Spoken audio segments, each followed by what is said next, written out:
پوری کائنات کا خالق اللہ ہے۔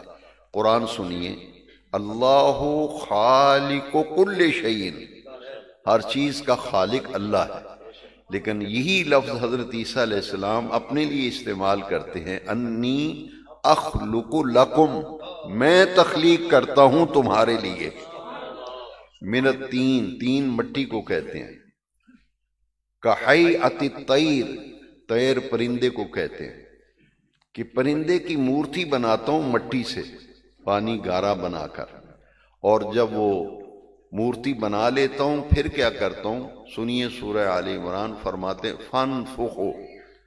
کئی لوگ کہتے ہیں پھونکے مارنے سے کیا ہوتا ہے، دم کرنے سے کیا ہوتا ہے۔ جب قرآن سے پوچھا تو حضرت پیغمبر عیسیٰ علیہ السلام پھونک مارتے تھے، دم کرتے تھے تو وہ مٹی کی مورتی پرندہ بن جاتی تھی۔ میں کسی روایت کو اس لیے نہیں بیان کر رہا کہ آپ کہیں راوی ضعیف ہے جی، فلاں ضعیف ہے، تو ہم بات قرآن کی کرتے ہیں تاکہ جو یہ کہہ نہ سکے کہ بات ضعیف ہے، کیونکہ بات قرآن کی ہے، اور قرآن وہ عظیم کتاب ہے، ذالک الکتاب لا ریب فیہ، اس میں شک اور شبے کی کوئی گنجائش ہی نہیں ہے۔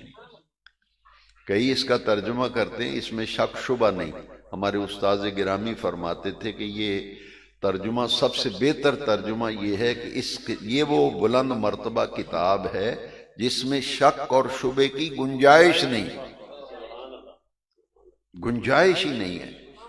مٹی کی مورتی بناتے تھے حضرت عیسیٰ علیہ السلام، اس پر پھونک مارتے تھے، دم کرتے تھے، فَيَكُونُ طَيْرًا بِإِذْنِ اللَّهِ۔ یہاں سارے اشکال دور ہو گئے، اللہ کے اذن سے، بِإِذْنِ اللَّهِ۔ مٹی کی مورتی بناتے حضرت عیسیٰ، دم کرتے حضرت عیسیٰ، تو وہ پرندہ بنتا بِإِذْنِ اللَّهِ، اللہ کے اذن سے۔ اللہ کا ولی کسی کے حق میں دعا کر دے، دم کر دے، اس کو جو صحت ملتی ہے وہ بِإِذْنِ اللہ ہوتی ہے،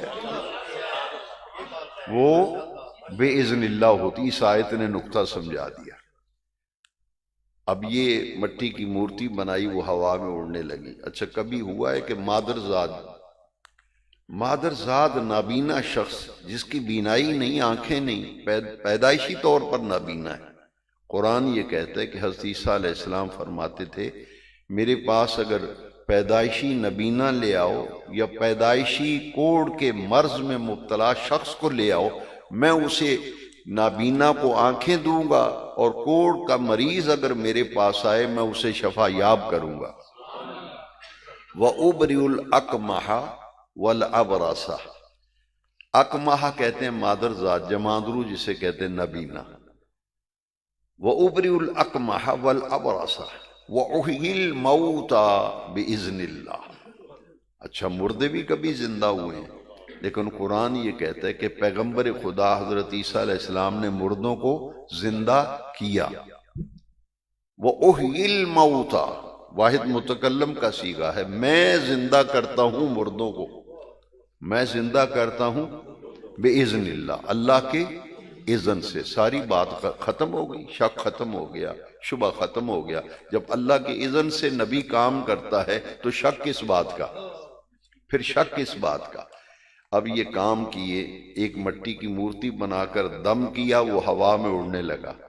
جی مادرزاد نابینا آیا، آپ ہاتھ آنکھوں پہ لگاتے تھے، شفا یاب، آنکھیں روشن ہو جاتی تھی۔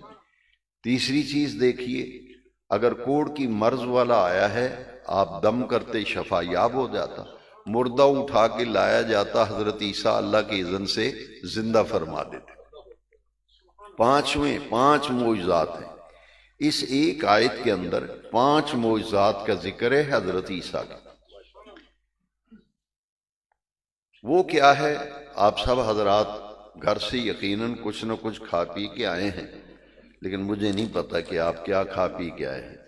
میرے متعلق آپ کسی کو نہیں پتا کہ میں کیا کھا پی کے آیا ہوں، لیکن یہ نقطہ بڑا غور سے سننا ہے۔ قرآن یہ کہتا ہے وَأُنَبِّئُكُم بِمَا تَأْكُلُونَ وَمَا تَدَّخِرُونَ فِي بُيُوتِكُم۔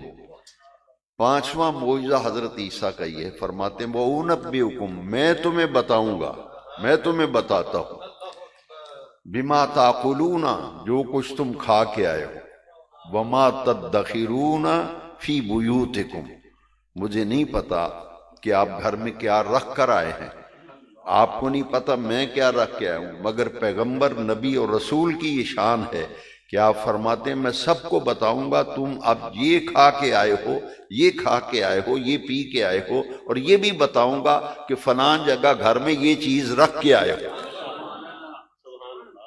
وَأُنَبِّئُكُم بِمَا تَأْكُلُونَ وَمَا تَدَّخِرُونَ فِي بُيُوتِكُم۔ اب یہ سارے کام جو عقل نہیں مانتی، جو عقل نہیں مانتی، یہ نبیوں نے کر کے دکھائے، اس لیے بِإِذْنِ اللہ کا لفظ آ گیا کہ یہ سب کام اللہ کے اذن سے ہوتے ہیں۔